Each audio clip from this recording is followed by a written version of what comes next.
Bonjour tout le monde, je suis ravie de vous retrouver aujourd'hui pour une nouvelle vidéo, les dernières pages.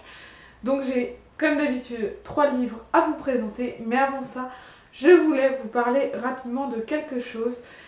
Je voulais vous interroger en fait, et j'espère vraiment que j'aurai quelques réponses. Ça me permettrait vraiment de me diriger, de savoir un peu quoi faire de ma chaîne ensuite.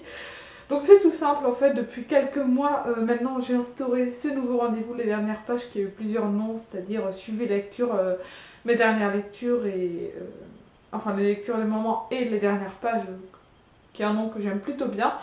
Seulement maintenant il n'y a presque que ça sur ma chaîne, je fais très rarement des tags, j'ai pas beaucoup de in my box, je fais assez peu de vlogs, enfin. Il n'y a presque que ça sur ma chaîne, donc j'aimerais savoir qu'est-ce que vous aimeriez voir sur ma chaîne, parce que là je ne la trouve pas très diversifiée et je pense qu'au bout d'un moment ça doit être lassant de voir chaque semaine une nouvelle vidéo. Les dernières pages arriver. Moi je trouve que c'est des vidéos très intéressantes à regarder, j'aime beaucoup les regarder chez les autres, mais peut-être que vous aimeriez avoir un peu plus de diversité. Donc surtout n'hésitez pas à me répondre, à me le dire dans les commentaires, à me faire des suggestions si vous en avez.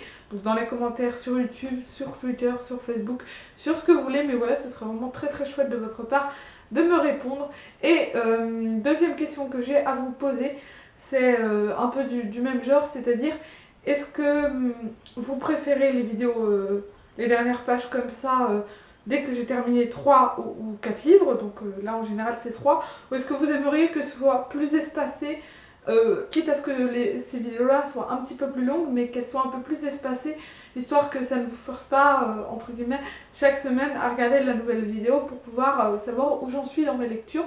Donc je ne pense pas revenir uniquement à un bilan du mois, parce que ces vidéos-là seraient trop longues, mais est-ce que ce serait mieux d'espacer, c'est-à-dire au bout de 4 ou 5 livres, est-ce que ce serait mieux de faire ça 2 fois par mois? Voilà, n'hésitez pas encore une fois à me dire tout ça dans les commentaires pour que je puisse un peu savoir comment avancer avec cette chaîne, parce que je trouve que les vidéos, les dernières pages sont assez peu regardées et surtout très peu commentées ces derniers temps. Donc ça m'attriste un peu, j'ai l'impression que personne ne les regarde et que ça n'intéresse pas spécialement. Donc voilà, du coup j'aimerais que les personnes qui sont abonnées à ma chaîne me disent sous quel format elles aimeraient ce genre de vidéo. Donc voilà, ça me ferait vraiment plaisir que vous répondiez à ça. Et puis maintenant on va passer tout de suite à mes dernières lectures. Donc il me semble que la dernière fois je vous parlais de la lecture que j'allais effectuer. Et il s'agissait de Love Story de Erich Schlegel. Donc c'est un livre très connu, voilà, qui a été adapté en film. D'ailleurs l'image reprend le visage des acteurs du film. Et donc on va suivre 2 personnages, Oliver et Jenny, qui sont radicalement opposés sur plusieurs plans, c'est-à-dire sur le plan social, sur ce qu'ils pensent et tout. Et puis ils vont quand même être attirés l'un par l'autre et tomber amoureux. Donc voilà, ils vont former un couple plutôt amusant puisqu'ils passent leur temps un peu à se titiller et tout. C'est assez rigolo, leur relation est vraiment chouette, vraiment très sympathique, j'ai trouvé. Et puis il va se passer quelque chose que je ne veux pas vous dire, même si en regardant le livre ou en regardant le film, pardon, ou en lisant le livre, vous l'apprendrez aussitôt dès les premières secondes en fait. Je ne veux quand même pas vous spoiler ça, mais j'ai trouvé très dommage que ce soit spoilé autant dans le livre que dans le film dès le début. C'est vraiment dommage, mais il va se passer quelque chose et puis ce quelque chose va tout bouleverser. Donc c'est un livre très court d'une centaine de pages. Dans une centaine de pages, on a quand même le temps de s'attacher aux personnages, de trouver leur histoire d'amour touchante, de les trouver touchants et de les apprécier. En tout cas, c'est ce que ça m'a fait à moi. Et c'est vraiment pas mon genre de lire des romances. Je suis pas forcément fan de ce genre-là, mais j'avais beaucoup aimé le film et du coup j'avais très envie de découvrir ce livre-là. Et maintenant c'est chose faite et je dois avouer que j'ai pleuré avec ce livre. Et donc ça ne m'était pas arrivé depuis longtemps de pleurer autant sur un livre. Donc voilà, c'est un livre que j'ai beaucoup aimé, que je vous recommande chaudement. J'ai poursuivi avec la lecture de 4 sœurs, le tome 1, Enid de Malika Ferjouk, qui a été adapté en bande dessinée. Donc j'avais commencé par acheter le premier tome et ensuite le second de la bande dessinée. Mais j'ai préféré quand même commencer à sortir de ma pile à lire le roman puisque c'était de là que partait l'histoire de base. Donc là, on va suivre non pas 4 sœurs, mais 5, dans 4 tomes différents. Donc je sais qu'on ne verra pas, enfin qu'une des sœurs ne prendra pas parole dans ces tomes-là, puisqu'il n'y en a que 4.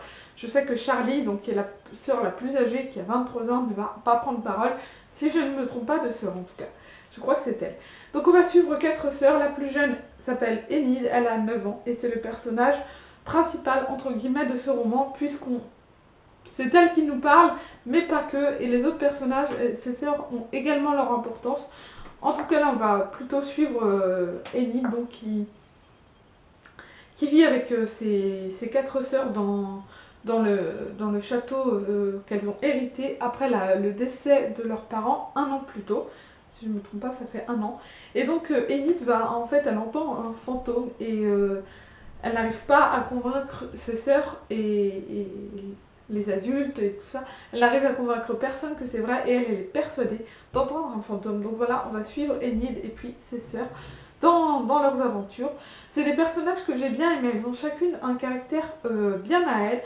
J'ai trouvé celle qui s'appelle Bettina un peu peste. Franchement, j'ai pas trop aimé ce personnage et j'ai quand même envie de voir ce qu'elle va devenir dans les prochains tomes, parce que ce premier tome, elle m'a un petit peu agacée. Les autres sœurs, je les ai trouvées un peu plus attachantes et un peu plus sympathiques, et en tout cas c'est un livre que j'ai bien aimé. J'ai trouvé l'histoire sympathique, c'était plutôt mignon et ce n'était pas du tout larmoyant malgré le drame qui est arrivé à ses sœurs. En fait, on parle assez peu du deuil qu'elles vivent, on nous en parle un petit peu, c'est-à-dire qu'elles sont plusieurs sœurs à voir leurs parents qui leur parlent et tout. Donc voilà, avoir du mal, on suppose, à faire le deuil. Moi j'ai supposé ça comme ça et je pense que c'est ce que Malika Ferjouk a voulu nous faire comprendre par là. En tout cas, c'est des livres que je trouve très intéressants si jamais vous aimez les romans jeunesse ou si jamais vous avez un jeune adolescent ou un préadolescent à qui vous voulez offrir un petit livre. Vraiment, je vous conseille celui-ci. Que c'est publié dans l'école des loisirs et ce qu'ils font généralement, c'est plutôt bien. Donc vous pouvez y aller presque les yeux fermés. Et la dernière fois, je vais vous parler de Exécution à Victory de S. Greg Zahler, qui a été publié aux éditions Gaël Mester dans leur nouvelle collection Néo-Noir. Et comme j'ai adoré Exécution à Victory et que j'ai trouvé cette nouvelle collection super intéressante, j'ai poursuivi ma découverte de la nouvelle collection de Gaël Mester avec L'Enfer de Church Street de Jack Williamson. Donc en fait, Néo-Noir, c'est des livres, des romans noirs, voilà, qui sont publiés ou republiés chez Gaël Mester, tout dépend. Donc voilà, que j'avais vraiment beaucoup aimé Exécution à Victory et du coup je m'étais dit que ce serait bien de continuer la découverte avec celui-ci qui me tentait également. Donc là on va découvrir Geoffrey Webb, un homme qui était un genre de pasteur, je ne sais plus exactement comment est-ce que c'est dit dans le livre, mais voilà, qui était en tout cas un religieux, et qui va, en rentrant dans sa voiture, se faire braquer par un homme qui va lui indiquer d'y aller, voilà. Donc contrairement à n'importe qui se ferait braquer avec un pistolet sur la tempe, Geoffrey va réagir de manière très très étrange. Il n'a pas du tout peur, il est même plutôt content que ça lui arrive parce qu'il a envie de se confesser. Donc ils vont rouler pendant des heures et Geoffrey va se confier à cet homme qui le braque.